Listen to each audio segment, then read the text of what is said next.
de ese proceso, con todo lo que fuimos explicando de la mediación previa. Entonces, terminada la mediación, verdaderamente no hubo acuerdo, a la parte, aquel que pretende un derecho, no le queda, digamos, más remedio que iniciar un proceso propiamente dicho.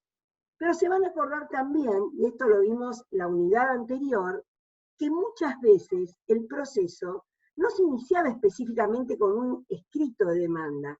¿Por qué?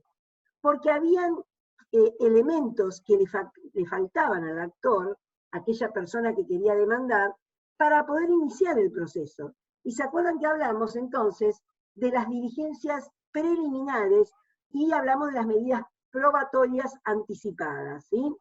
En esas diligencias preliminares teníamos las medidas preparatorias del proceso. Quiere decir que cuando alguien quería iniciar un proceso judicial, podía acudir a un juez cuando le faltaba algún dato necesario para iniciar esa demanda, como por ejemplo individualizar al demandado, podía iniciar una diligencia preliminar y pedirle al juez que use su jurisdicción para poder tratar de resolver en el futuro el conflicto y que previamente le dé algún elemento para ubicar a esa persona que quería demandar.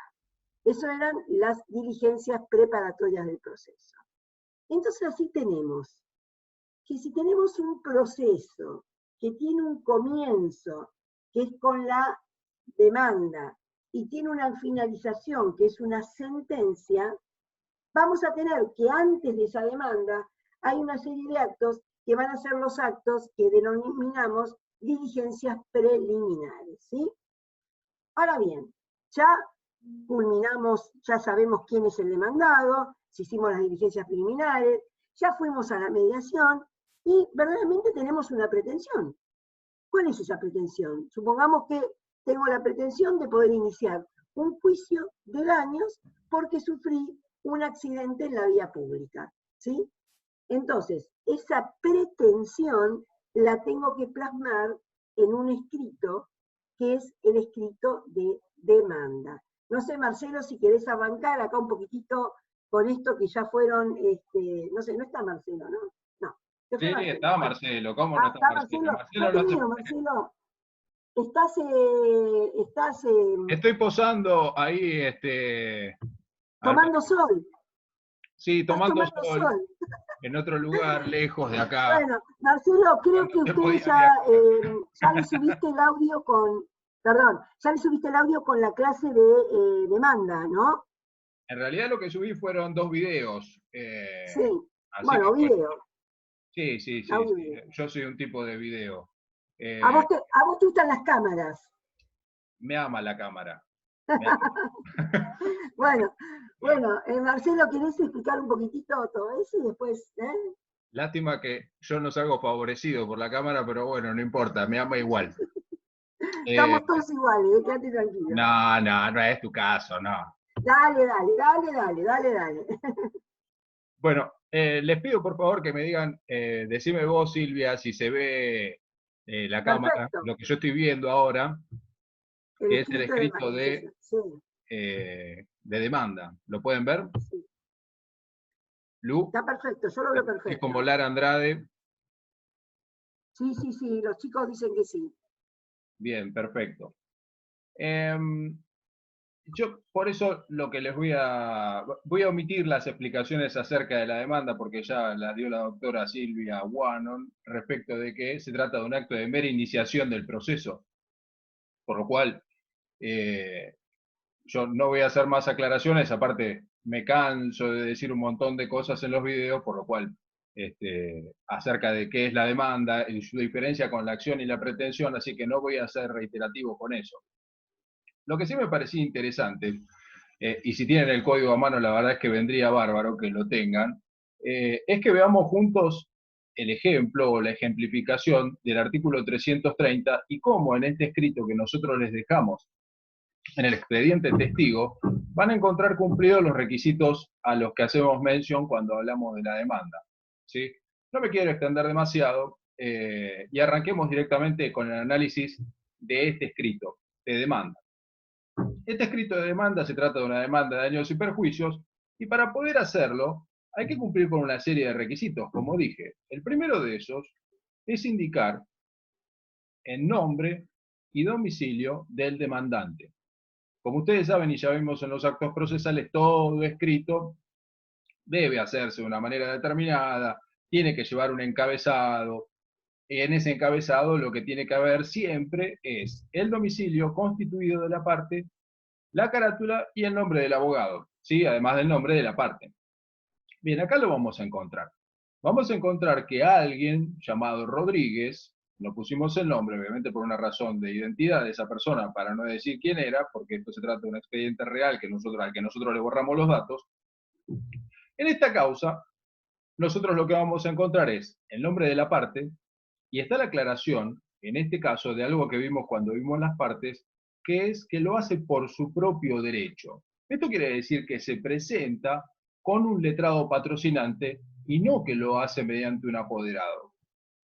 Esto está claro, me parece, ya lo vimos, y para ver el ejemplo de una presentación suscrita por un letrado apoderado, pueden ver el escrito de contestación de demanda. En ese escrito van a encontrar cómo es la presentación que realiza un abogado apoderado. Y lo que van a encontrar es que sencillamente en el encabezado solo está el nombre del abogado, que va a decir que lo hace en representación de una persona determinada. Bien.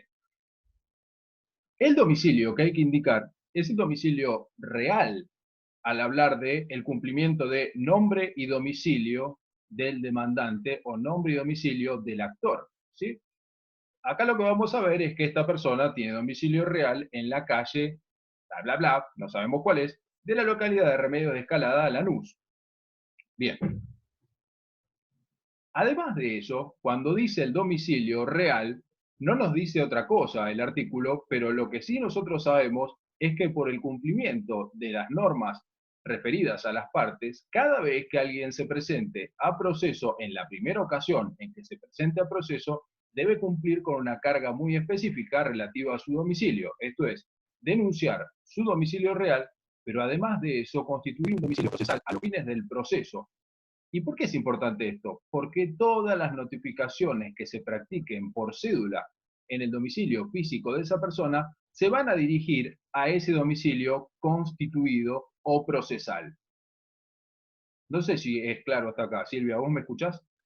No te escucho perfecto, perfecto. No, Bien, les quería hacer acordar, cuando vimos la clase de domicilio, que justamente hablamos de estos dos domicilios, de la importancia que tenía de cumplir con esta carga que estás diciendo, Marcelo, de denunciar el domicilio real y de constituir el domicilio.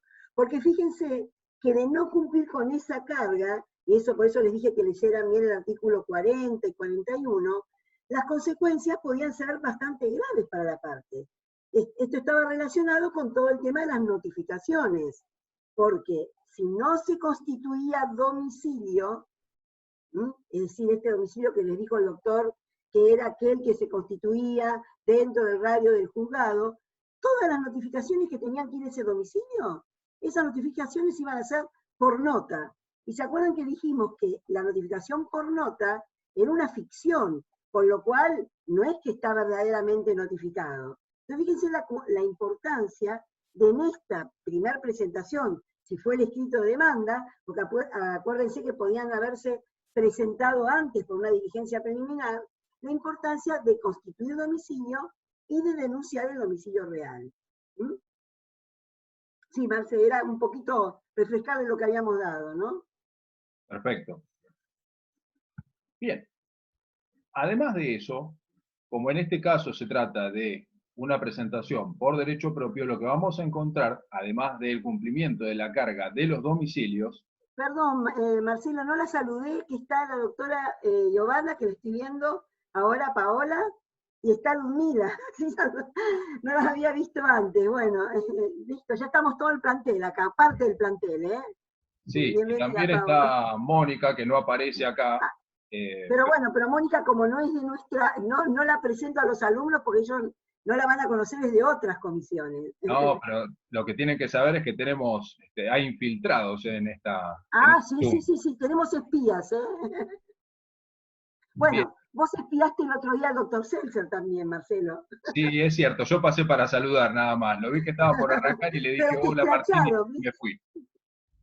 Eh, bueno, Bueno, perdóname, era eso nada más. sigo, está bien.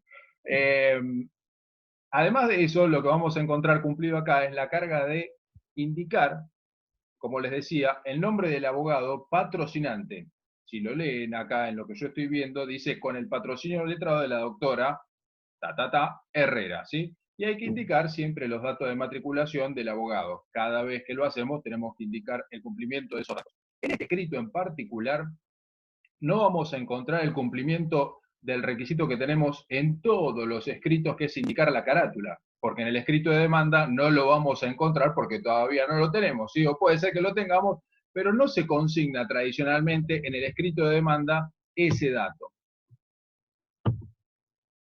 A ver si lo puedo bajar porque ahora nos vamos a encontrar con una dificultad. A ver. ¿Siguen viendo el escrito ahora? Por favor, díganme Sí, si sí, lo ven. sí, ahí está. ¿Sí? ¿Ven el Perfecto. objeto? Perfecto. Bien. Y ahí los chicos están viendo, ¿no, Ludmi? Sí, perfecto. Ustedes díganme si no ven algo, o sea, porque yo ahora lo que veo es el objeto en el escrito, ¿sí? Porque puede ser, a veces sucede que yo muevo algo, pero ustedes no lo ven y siguen viendo lo anterior. Ya no ven, ven parte del encabezado y una parte que dice objeto, ¿no? Gracias, Ludmi. Bien. Al hablar, en realidad, volviendo al artículo 330, en el inciso segundo, nos va a decir que el segundo dato que tenemos que consignar, que tenemos que cumplir, es el nombre y domicilio del demandado. Tenemos que indicar esto con toda precisión, porque si no podemos llegar a tener una serie de inconvenientes. El primero de esos inconvenientes los podemos tener si consignamos mal el nombre del demandado. El demandado, si recibe si recibe una notificación de una demanda dirigida contra una persona que no coincide exactamente con ella, nos va a poder hacer valer alguna defensa. Y puede ser que identifiquemos que esa persona sea la que estamos demandando. Puede ser que algún dato no coincida, pero que en definitiva se trate de esa persona. Pero siempre es conveniente cumplir adecuadamente y con precisión este dato, porque así vamos a evitar el planteamiento de alguna defensa que podría hacer valer una falta de legitimación, una defensa de defecto legal. Entonces, para evitar esos inconvenientes, siempre seamos muy precisos al consignar el nombre del demandado, por favor. En segundo lugar, el artículo 330, en el inciso segundo, nos dice que tenemos que indicar el domicilio del demandado. Obviamente, acá la clase de domicilio que tenemos que indicar es el domicilio real del demandado. Eventualmente puede ser que ese domicilio sea un domicilio especial constituido a los fines del proceso. Pero quedémonos con que tenemos que indicar el domicilio real del demandado. ¿Y por qué es importante decir cuál es el domicilio real del demandado? ¿Qué nos va a determinar esto? Esto va a determinar dos cosas centralmente. La primera, de acuerdo a las reglas de competencia, hay siempre una regla de competencia en subsidio. Cada vez que se deduzca una demanda, una pretensión, siempre va a ser algún lugar, el lugar en el que se va a tener que entablar la demanda, y eventualmente el domicilio del demandado. Por lo cual, indicar el domicilio del demandado puede determinarnos, en algunos casos, la competencia del juez para entender en ese asunto. Y dos, el domicilio real del demandado va a ser el lugar en el que vamos a practicar la notificación del traslado de la demanda, por lo cual es muy, muy importante indicar con precisión, con claridad, cuál es el domicilio del demandado, porque si no puede ser que nos encontremos con una dificultad a la hora de practicar esa notificación. Bien, hasta acá queda claro, ¿no? ¿Me siguen? Bueno, está bien, no me respondan, no hace falta. Estoy hablando yo. Respondieron, ¿eh? Sí, sí, sí, no, pero la veo ahí a Paula que se ríe. Esperen que admito a alguien que me está esperando. Ahí está, gracias. 3. El tercer inciso del artículo 330 nos va a decir que tenemos que indicar la cosa demandada. Acá lo vamos a encontrar. En general, esta parte la vamos a llamar objeto, se llama de esa manera, esa cosa demandada, En la demanda se va a denominar objeto. Y va a decir algo así como dice acá, por el presente vengo a iniciar demanda de daños y perjuicios contra. Dice el nombre del demandado, que es el requisito del inciso segundo del artículo 330, pero además de eso vamos a indicar acá cuál es la cosa pretendida, cuál es el bien de la vida, como dice Palacio, el interés jurídicamente protegido que buscamos obtener a través del dictado de la sentencia que le pedimos al juez que eventualmente va a dictar. ¿Sí? ¿Qué es lo que queremos obtener con este proceso, con esta demanda, con esta pretensión? Este es el momento para indicarlo. En el objeto tenemos que indicar lo que buscamos obtener, la cosa demandada, con toda exactitud. Debemos ser muy precisos al indicar la cosa demandada. ¿Por qué? Porque de esa manera el demandado va a saber de qué se está defendiendo, cuál es la entidad del reclamo que le están formulando, ¿sí? En este caso nos vamos a encontrar, a ver si puedo bajar un poquitito más, para que ustedes lo vean más claramente. Bien, acá se ve efectivizado el cumplimiento de ese requisito del artículo 330, inciso tercero, que es la cosa demandada, al indicarle que se reclama la suma de pesos 1.260.000 pesos, con una aclaración, a ver si está un poquito más abajo, perdón las dificultades técnicas, y dice, o lo que más o menos resulte de las probanzas de autos con más su depreciación monetaria e intereses desde la fecha de esta interposición hasta el momento de su efectivo pago, con expresa imposición de costas. Como se ve en esta parte, lo que se indica es con toda precisión qué es lo que se busca obtener. Y en este caso se indica con precisión cuál es la cantidad exacta que se busca obtener. Siempre con una aclaración cuando se trata de demanda de daños y perjuicios, que es o lo que más o en menos resulte de la prueba. Ya vamos a ver por qué es esta aclaración, lo vamos a ver más adelante, que tiene que ver con la posibilidad que le da al juez de condenar en más o en menos de lo que se haya reclamado de acuerdo a las probanzas del expediente, que básicamente tiene que ver con eso. Ahora bien, acá nos vamos a encontrar también un apartado que dice citación en garantía, que es también cumplimiento de el inciso segundo del artículo 330, que es la indicación del demandado.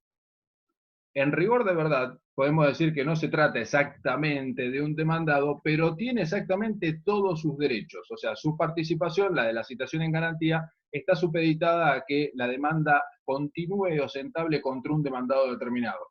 Pero a los fines prácticos vamos a tratarlo como si fuese un demandado, porque ese es el efecto que tiene respecto de la legitimación que tiene la citada en garantía. Ahora, el capítulo que sigue, que es el inciso cuarto del artículo 330, está relacionado con los hechos. Y en esta parte el código nos dice que tenemos que indicar los hechos, explicarlos con claridad o explicarlos claramente. Esto es, más que explicarlo, lo que hay que hacer es una narración de los hechos. Tenemos que hacer una descripción, una narración, cómo fue que sucedieron los hechos. ¿Y por qué dice que tenemos que ser precisos o claros al redactar los hechos? Tenemos que hacerlo por tres razones centrales. Una, tenemos que ser claros al redactar los hechos porque el demandado tiene que poder contestarlos. Si la narración que nosotros hacemos de los hechos, si el relato que hacemos es poco claro, el demandado no lo va a poder contestar con precisión, no va a saber de qué se está defendiendo, no va a saber cuáles son los hechos que le estamos atribuyendo, imputando, por lo cual es esencial que esta redacción sea muy clara. El segundo punto a tener en cuenta para la redacción de los hechos es que los hechos que están en la demanda son los únicos que el juez va a poder considerar al momento del dictado de la sentencia, por lo cual hay que ser también muy preciso porque vamos a delimitar el tema a decidir en cuanto a la causa, por lo cual en este momento hay que ser muy claros. Y tres, también... Perdón, con respecto a esto, ustedes se van a acordar, chicos, cuando vimos el principio dispositivo, que es tan importante en nuestro derecho procesal, que decía que las partes iniciaban el proceso, las partes la activaban, Y las partes delimitaban el derecho material. ¿Qué quería decir esto? Que sobre estos hechos que está diciendo el doctor Ruiz, son los hechos que va a tener que resolver el juez en la sentencia, juntos con los hechos que hace la defensa, y no más, no hay otros hechos. Por más, esto siempre lo explicamos, por más que el juez esté en una esquina tomando un café y vea cómo se desarrolló un accidente, y resulta que justamente la demanda de ese proceso cae en su juzgado, y el juez dice, no, pero acá el actor omitió un montón de hechos que yo los vi esos hechos. No, no puede resolver sobre esos hechos. Por eso es tan importante lo que le está diciendo el doctor Ruiz. Los hechos tienen que estar delimitados concretamente, porque sobre esos hechos únicamente, y los hechos de la defensa, el juez se va a poder expedir, no sobre otros hechos. Sí, Marcelo, discúlpame. Sí, mientras vos hacías esta aclaración, es cierto, lo decimos siempre, sistemáticamente, porque aparte tiene que ver con una de esas cosas que en general nosotros preguntamos, que es el principio dispositivo. Cada vez que hablamos de principios, uno de los temas centrales es ese. Muy oportuna la aclaración. Pero le estaba prestando atención a la reacción que tiene el escrito, y no sé si ustedes lo pueden ver, pero dice, haré una exposición sucinta de los hechos para que vuestra señoría tenga una idea clara de lo realmente acontecido. No, no, esto Claro, no, está no, no, mal. pero viene muy bien que esté redactado de esa manera para hacer la aclaración, porque la doctora Wannon se ríe, porque nos suele pasar que empiezan a confundir los adjetivos del artículo 330 cuando dice la cosa demandada con toda precisión, los hechos claramente y el derecho sucintamente. Y acá parece que cuando se redactó esta demanda, alguien dijo, bueno, los hechos vamos a redactarlos sucintamente. No, esto no es así, o sea, no hace falta hacer una redacción sucinta de los hechos. Lo que sí o sí los hechos tienen que estar redactados es con claridad, para permitir básicamente tres cosas. Una, que el demandado se defienda. Dos, que el juez sepa cuál es la sentencia que tiene que dictar en cuanto a los hechos. No puede salirse de ese marco de actuación. Y tres, para saber cuáles son los hechos que hay que probar. Esto también va a delimitar cuáles son los hechos articulados. Ya lo vamos a ver cuando veamos. Eso lo vamos a tener que arreglar, Marcelo. Ludmi, presta atención, porque vamos a tener que cambiar el escrito de demanda, ¿no? Está bárbaro que sea así, porque nos permite explicarlo en clase. Esto está mal. O podríamos poner una nota al costado aclaratoria, que la verdad que viene bárbaro. Pero me pareció bueno aclararlo. Perfecto. Y después, bueno, o sea, lo que vamos a encontrar sí es la narración, que sí, quien lo redactó efectivamente lo hizo de manera sucinta, pero es claro, concreto. Dice cuál es la clase de accidente, acá narra un accidente de tránsito ocurrido en determinado lugar, es muy preciso en cuanto a la determinación del lugar en el que este ocurre, y dice cuáles son las circunstancias posteriores al accidente. Está perfecto, quizás evidentemente está bastante resumido, quizás le falta alguna circunstancia para alguien. ¿Vos te imaginás si todos los escritos de demanda? Sí. Por eso es que como estoy tan acostumbrado a verlo, me llamó la atención. Después vamos a encontrar acá un capítulo de responsabilidad. Y esto ya está entrando en materia del inciso que sigue, que es el inciso quinto. Si bien está nombrado más abajo, está mencionado un poco más abajo, acá vamos a encontrar todo un desarrollo de por qué el juez debe admitir esta pretensión con base en estos hechos. También vamos a encontrar un capítulo de daños que tiene también que ver con la cosa demandada. Acá vamos a encontrar cuáles son los daños y perjuicios que efectivamente padecieron estas personas. Esto integra la cosa demandada, porque vamos a encontrar en este capítulo que va a indicar cuáles son exactamente los padecimientos físicos que tuvieron, psicológicos y de orden moral, pero vamos a encontrar, como en esta parte cuando habla del daño físico, o de la incapacidad física sobreviniente, para ser más preciso, que está reclamando un monto determinado, que es integrativo de ese monto de 1.236.000 pesos que están en el objeto, que es la primera parte. Acá vamos a encontrar que uno de los reclamos es por 435.000 pesos, y cuando veamos la cuenta que se hace al final, nos va a dar esa suma que está al principio del escrito. Bien, también hay un reclamo por daño moral, hay un reclamo por daño psicológico, hay un reclamo por daño estético, y en cada caso vamos a encontrar una suma determinada que está siendo reclamada. Gastos asistenciales, pérdida de la chance, y al final nos encontramos con una liquidación que nos da exactamente ese valor, perdón, de 1.260.000 pesos. Bien, y acá está exactamente el cumplimiento del artículo 330, inciso quinto, cuando le dice a las partes, cuando le dice al actor, el legislador le está diciendo, redacte el derecho, puede indicar el derecho y lo tiene que hacer sucintamente, sin reiteraciones innecesarias. Y acá lo que dice, fundo el derecho que me asiste en lo dispuesto en el artículo 1769 del Código Civil y Comercial, la Ley de Seguros, doctrina y jurisprudencia aplicable en autos. ¿Es necesario cumplir con este requisito? Bueno, sí, el código lo establece como una carga de cumplimiento.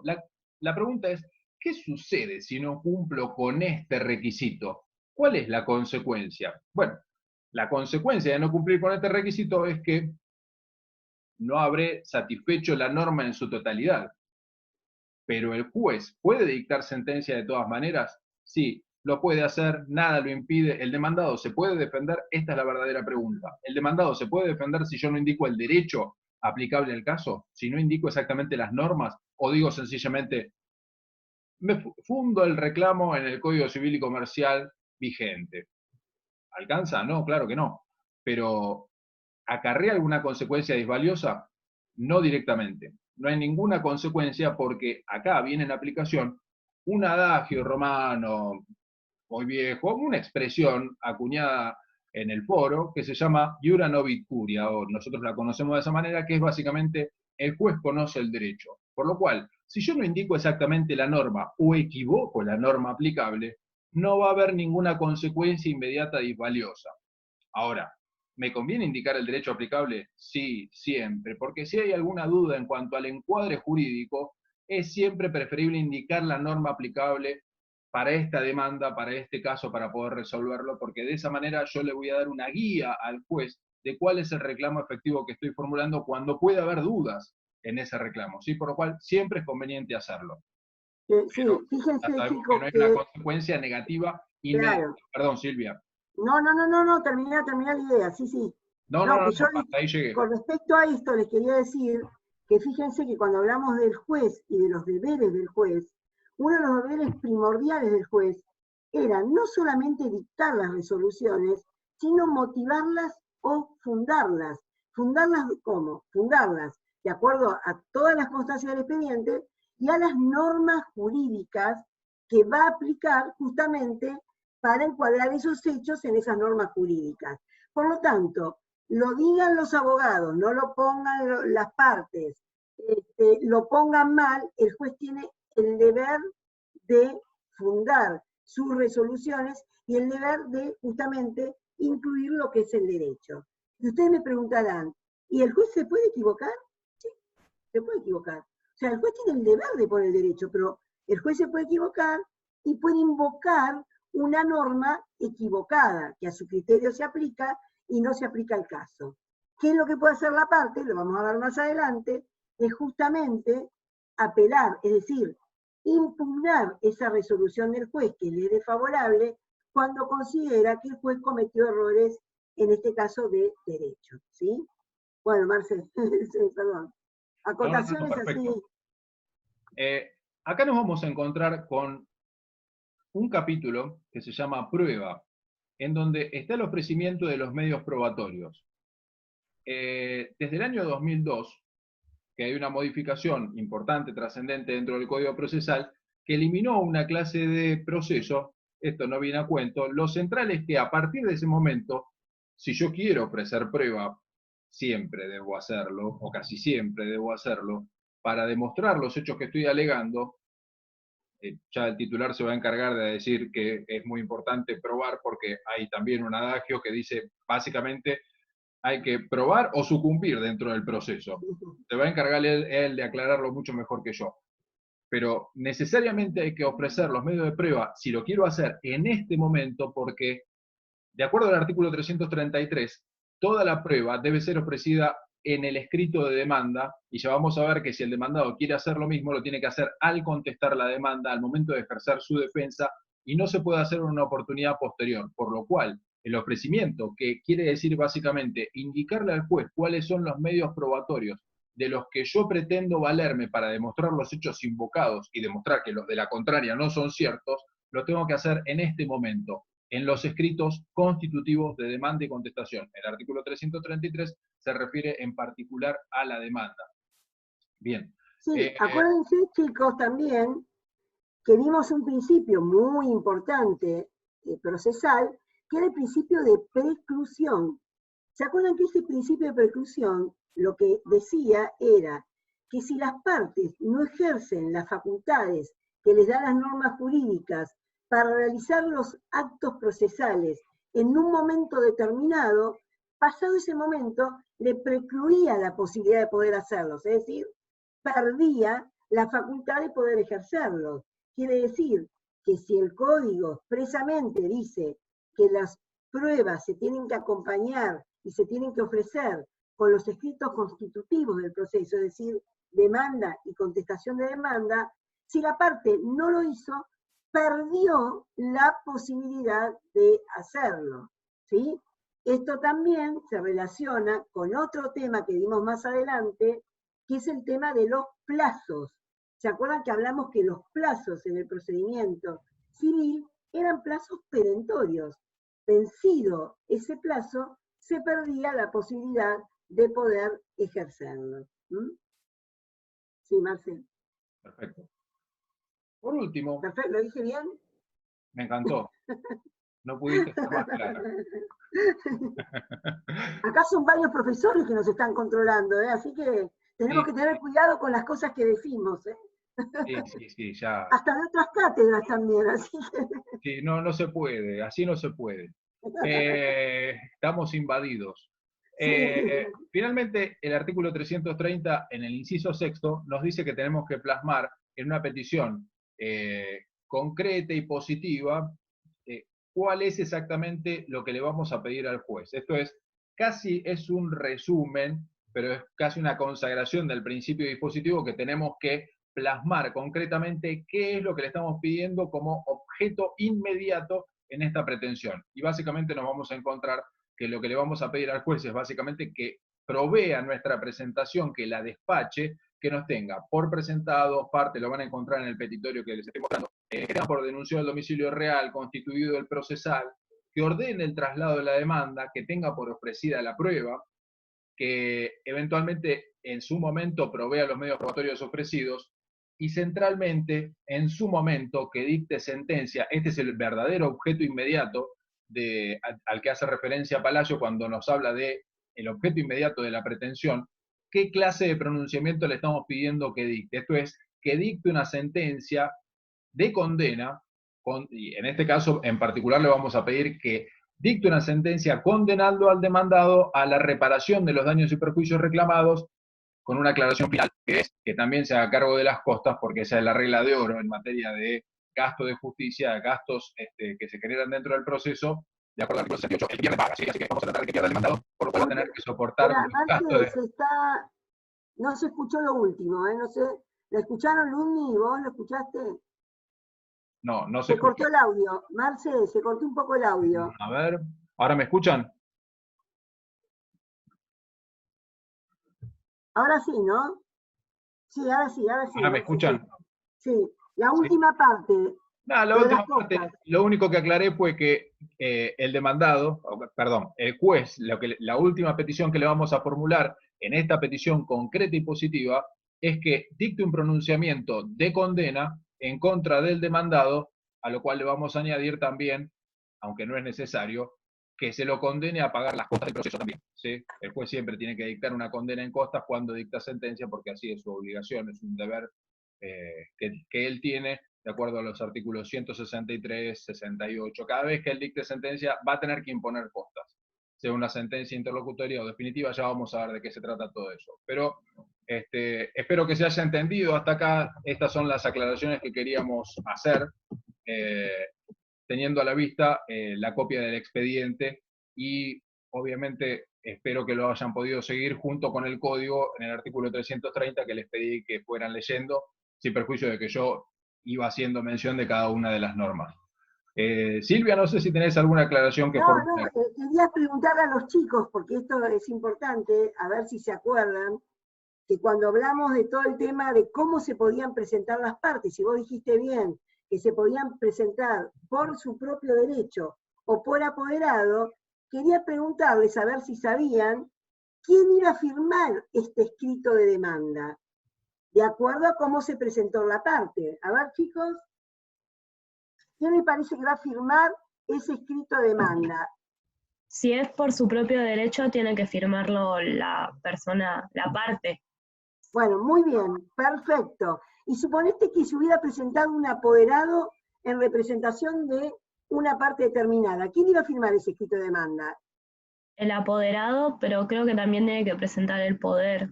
Sí, bueno, eso aparte. Pero sí firma el apoderado. Firma el apoderado. Y en el otro caso iba a firmar, como vos bien dijiste, ¿quién era Catalina que me dijo o no? ¿Quién me contestó recién? Paula. Paula. Paula, como vos dijiste recién, que iba a firmar la parte, y acordate que también va a firmar el escrito, ¿quién más aparte de la parte? Que Y tiene que intervenir. El patrocinante sería. Muy bien, el abogado. abogado patrocinante. Esto es importante, porque, ¿saben por qué es importante? Porque ese escrito sin firma no tiene ningún tipo de valor, ningún tipo de valor. Así que es importante el tema de la firma, ¿sí? Y ese escrito, ¿qué se le va a colocar cuando se deja en la mesa de entrada? ¿Se acuerdan qué se le ponía? A ver si alguno se acuerda. El cargo. Algo que le va a dar, a ver, Martín. El cargo. Muy bien, Martín, perfecto. Se le va a poner el cargo, que es el sello que demuestra el día y hora de presentación de ese escrito, que va a estar rubricado por el pro secretario o el secretario. Sí, Marce, podés hablar, ¿eh? Sí, no, es que junto con Martín te contestaron como 15 en el chat. Bueno. Escribieron cargo. Yo lo vi a Martín solamente, pobre, bueno, muy bien todos los demás entonces. Bueno, bárbaro. Bueno, espero que esto lo hayan entendido, el escrito de demanda. ¿Vamos a dar el traslado de la demanda, Marce, o...? Lo tenemos en un video aparte que hizo Martín, que ya me llegó el doctor Martín Torrillo, así que ahora en un ratito ya lo estaré subiendo para que ellos lo tengan a disposición. Es un video muy clarito acerca de cómo se notifica el traslado de la demanda y cuáles son las distintas vicisitudes que puede presentar eso. Bien, a mí lo que me interesa del tema sin perjuicio que después vean bien el video, es decirles que justamente por el principio procesal de contradicción o bilateralidad, acuérdense que el juez no podía resolver si no eran más partes. Entonces, ¿cómo se plasmaba ese principio de bilateralidad en un proceso? Por medio de las vistas y de los traslados. Y acá tenemos el traslado por excelencia, que es el traslado de la demanda. Se presenta la demanda, se le traslada a la otra parte tiene la posibilidad de defensa, y el juez cuando dicta sentencia va a tener bien por oída a ambas partes, actor y demandado. Bueno, ¿quedó claro más o menos, chicos, la clase de hoy? ¿Les gusta este sistema que hagamos así, con audios y también en vivo? ¿Les parece mejor? Sí, mucho mejor. ¿Sí? Se entiende mucho más. Bueno, perfecto. Entonces vamos a hacer lo mismo para la semana que viene. Vamos a subir un audio de contestación de demanda y vamos a la vez, el lunes que viene, a esta misma hora, más o menos a las 12, esperemos poder empezar más a tiempo, vamos a tener el escrito de contestación de demanda y vamos a trabajar sobre el escrito de contestación de demanda. De cualquier forma, chicos, si tienen dudas respecto de esta clase, podemos ahora contestarles, ¿no, Marcelo? Ya que estamos. Pao, ¿estamos a disposición para poder contestarles? ¿Me escuchás, Pao? Bien. Ludmi, no sé, si los chicos van teniendo dudas, que las vayan anotando. ¿Te preguntamos así oralmente o...? Como quieran, sí, me pueden preguntar oralmente, sí. Bueno, cuando hablaron de los hechos, de la Sí, descripción Lucía. de los hechos en la demanda, Sí. Sí, Lucía. que dijeron que tenían que ser claros, porque bueno, era, o sea, para que la otra parte supiera las conductas que se le estaban atribuyendo y también porque era sobre lo único sobre lo que el juez iba a poder expedirse. Y también dijeron un tercer argumento, pero no llegué a anotarlo. Perdón, Silvia, hago la aclaración. El tercer argumento es porque va a determinar también cuál es la prueba que va a haber que producir para demostrar esos hechos y no otros, ¿sí? Ya vamos Perfecto. a ver en su momento que el objeto de la prueba, esto es, cuáles son los hechos que deben ser demostrados, son, entre otras cosas, solo los hechos articulados, que son los hechos afirmados por las partes. En el caso del actor, son los hechos que afirma en su escrito de demanda, por lo cual, en este momento, se delimita la clase o los hechos que alegó el actor y no los va a poder alegar con posterioridad, por obra del principio de preclusión también. Perfecto. Bien. Acá Lara nos Gracias. pregunta, además de la diferencia de quién firma el escrito, si el patrocinante o el apoderado, ¿qué diferencia había? ¿No era así, Lara? Creo que sí, ¿no? Bueno, claro, está bien la pregunta, porque yo lo que les dije es con respecto al escrito de demanda, pero ustedes, si pueden ver lo que es la ley de procuración, los apoderados tienen deberes ineludibles, como por ejemplo, el letrado apoderado, si sale una resolución en contra del interés de su cliente, tiene el deber de apelarla, tiene el deber de cuestionarla. Estos son deberes que se imponen a los apoderados justamente ¿por qué? Porque las partes no tienen conocimiento de lo que va pasando durante el juicio porque le dieron un poder al abogado apoderado, ¿entienden? Entonces, en verdad, los apoderados ejercen funciones para la cual el cliente no sabe que las está ejerciendo, como la de los letrados patrocinantes, que tienen que siempre ir firmando los escritos que se van presentando. Hay diferencias, no quiero, la verdad que hay otras diferencias que son más difíciles, pero no quiero que se hagan problema con esto, ¿no? Pero por ahora quédense en esto, que los apoderados tienen deberes que a veces los letrados patrocinantes no lo tienen. Y eso surge de la ley de procuración, que no me acuerdo qué número es. 10.996. ¿Cuál, Marce? 10.996. 10.996. Si no me equivoco, si no, Pau, corregime, creo que es esa. Me dice que sí. Sí. Pau, sabés que se te ve muy oscura, ¿eh? Ah, no sé, ahora después me fijo. ¿Ahí se ve mejor? Ay, no, se te ve oscura. ¿Y ahora? Bueno. ¿Ahí mejor? Ahora se te ve mejor, ahora se te ve mejor. Mi hijo que quiere salir, perdón. No, lo que quería decir yo, una sola cosa para que lo relacionen con el tema de competencia, que uno interpone la demanda ante el juez competente, que esta es la primera oportunidad del juez que tiene de expedirse sobre su competencia, que es uno del primer tema que vimos, y con jurisdicción y competencia, y que lo relacionen también con recusación, se escucha sin expresión de causa. Claro. ¿Se acuerdan que esta es la primera oportunidad que tiene el actor para recusar sin expresión de causa al juez? ¿Sí? Perfecto. Y competencia, que habíamos visto que si se trataba de competencia en cuestiones patrimoniales y que tengan que ver con el territorio, el juez no se expedía en ese momento en la competencia, sino que podía haber el pacto de foro prorrogado o que en su caso el demandado podía deducirla en su oportunidad que vamos a ver con la contestación de la demanda. ¿Sí? Quería que lo relacionaran con eso, con competencia y recusación, que son temas que habíamos visto. Acá gracias, Pau.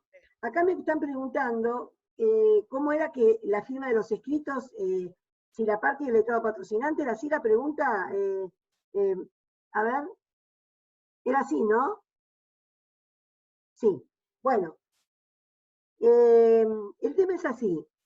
Si la parte interviene por su propio derecho, es decir, no le da poder a un abogado, necesariamente siempre tiene que ir con la firma de un abogado. Porque acuérdense que el artículo 56 decía que cualquier presentación en la cual se demanda, contestación o cualquiera que se controvierte un derecho, siempre tiene que tener firma de un letrado. Entonces, si la parte se presenta por su propio derecho, va a necesitar seguro la firma de un letrado y el escrito lo van a firmar los dos, la parte, o sea, el actor y el letrado. Ahora bien, si la parte se presenta por apoderado, pueden ocurrir dos cosas. Que el apoderado sea abogado, entonces reúne las dos calidades. Es apoderado, mandatario, pero también es abogado, con lo cual el escrito lo va a firmar solamente ese apoderado, porque acuérdense que es abogado, ¿sí? Pero puede ocurrir que el escrito sea presentado por una parte que se presenta por medio de un apoderado que no es abogado. Entonces ahí sí va a requerir la firma de un abogado. Vamos a poner un ejemplo para que lo vean bien práctico. ¿Ustedes se acuerdan de Maradona? Bueno, sí, lo conocen todos. Y ahora me van a poner sí, seguro, ¿no? Bueno, Maradona nunca se presentaba en los procesos por derecho propio, sino que él tenía en su momento un apoderado que era Coppola. Habrán escuchado hablar. El apoderado de Maradona en una época era Coppola. Coppola no era abogado. Por lo tanto, en los procesos en los cuales se presentaba Maradona como parte, se presentaba Coppola como abogado. O sea, no se presentaba Maradona por derecho propio, sino lo hacía por medio de su apoderado, que era Coppola. Y como Coppola no era abogado, necesitaba la firma de un abogado. ¿Queda claro esto ahora?